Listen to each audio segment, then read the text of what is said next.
Hi అండి. ఇది మా గార్డెన్ అండి. నేను కొంచెం కేర్ తీసుకోవటం ఆపటం వల్ల బాగా చెట్టు నిండా పూలు పూసినవి ఎండిపోయినాయి అండి. ఇక అయిపోయిందనమాట. అవి కట్ చేయాలి. మా తమలపాకు చెట్టు మేము 4 రోజులు ఊరెళ్ళి వచ్చేటప్పటికి ఎండిపోయిందండి. చాలా బాధ అనిపించింది. ఇదొక రంగు లెవెండర్ కలర్ అండి. ఇది కూడా అంతే, చెట్టు అంతా ఎండిపోయినట్టు అయింది. ఇది సెంటు గులాబీ అండి. 2 మొగ్గలు వచ్చినాయి. పర్వాలా, గులాబీలు అయితే నిలదొక్కున్నాయి. ఈ మొక్క కూడా బాగానే ఉందండి. ఇక గులాబీలు అంటారా, బాగా మొగ్గలు పడి చూడండి అసలు ఎలా పూసినాయి అనేది.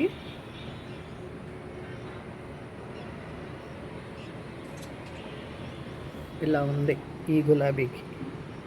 ఈ చెట్టుకి మాత్రం బాగా మొగ్గలు వచ్చినాయండి. చిగురమ్మటే మొగ్గబడింది బాగా. చూసారా ఫ్రెండ్స్? ఇక మా మందార మొక్క చూడండి, చెట్టు నిండా మొగ్గలు ఉన్నాయండి.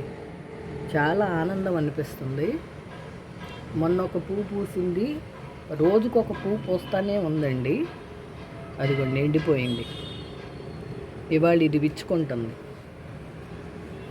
ఇదొక క్రోటన్ అండి. దీనికి చిగురు వచ్చి మొగ్గలు పడుతున్నాయండి ఇప్పుడే. గులాబీలు మాత్రం నిలదొక్కున్నాయి.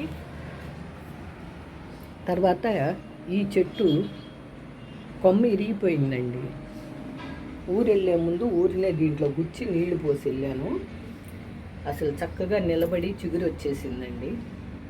దానికి కూడా మళ్ళీ మొగ్గలు వచ్చి పూలు పోస్తున్నాయి. చూసారండి? ఇవి నేను ఇంట్లో పెంచుకునే మొక్కలండి.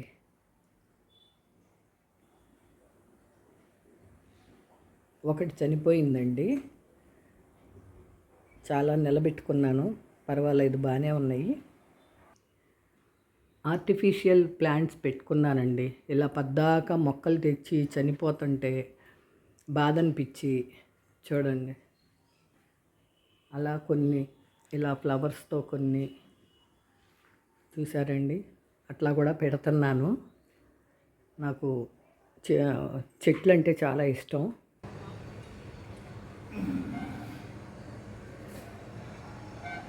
చూసారండి ఎంత ముద్దగా పూసిందనేది. ఇది బయట వైపు గార్డెన్ అండి. మొగ్గలు వచ్చి చక్కగా ఇప్పటికి 3 పువ్వులు అయిపోయి ఇది 4వ పువ్వు అన్నమాట. Money plant. చాలా మొక్కలు చచ్చిపోయినాయండి. ఉన్నవాటిల్నే బతికిస్తున్నాం.